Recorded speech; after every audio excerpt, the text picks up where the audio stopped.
begin those questions now with a round of 5-minute questions for senators. One of the tempting things to do when you hear great stories of success like this is to say, okay, that sounds good. Let's just make everybody do it. And that usually isn't the right thing to do, even as impressive as Georgia State's progress has been. But one question might be, what should we require, should we encourage, should we change something about the federal requirement that you've got to take 12 hours to qualify for a student grant or a student loan, when there's so much evidence that if you take, that puts you on a track taking more time than 4 years or 2 years or 1 year to get your certificate? Is there something wrong with requiring federal student aid to be based upon 15 credits instead of 12?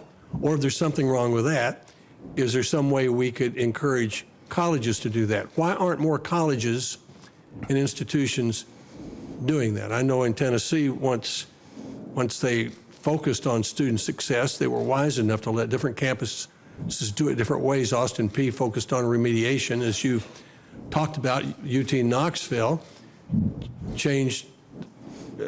told its students that if you may take 12 hours if you want to, but you're going to pay for 15. And they began to see an immediate increase in the number of students who took 15 hours. So what should we do about that, and what should we not do about it? Mr. Jones? I'm glad you mentioned that, because the Pell Grant, it not only has an effect by itself, but it has the effect of changing every university's financial aid program, every state's financial aid program, to be de facto at 12 credit hours. So you'd have a huge ripple effect if you would incent students to take 15 credit hours. Those colleges that have done this started in Hawaii, have had their incoming freshmen essentially double the numbers of students taking 15 credit hours just in 1 year. How I would do it at the federal level would not be to necessarily raise the 15, but students get so many semesters, and so I would incent them to say, if you take 15, we'll just take it off the back end of what you might have been eligible for 6 years later. That would benefit the student and benefit the taxpayer as well. Well, you're right. We spend $130 billion a year in grants and loans, so we make a single change like that, it affects millions of students in 6,000 institutions. What's the downside of that? Well, I guess I wouldn't want to penalize students. Let me ask Mr. Rawls. Go ahead. Go ahead. Well, I don't think it takes much research to say that students who are going full-time are more likely to complete. The thing I would worry about, though, is that so many students work.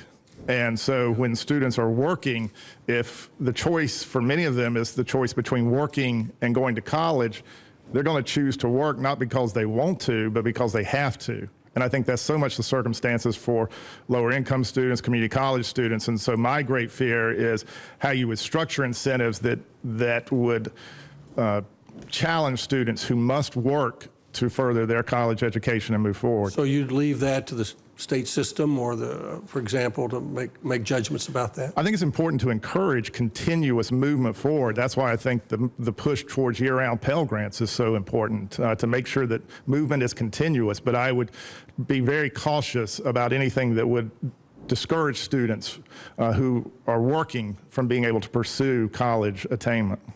Let me ask about remediation.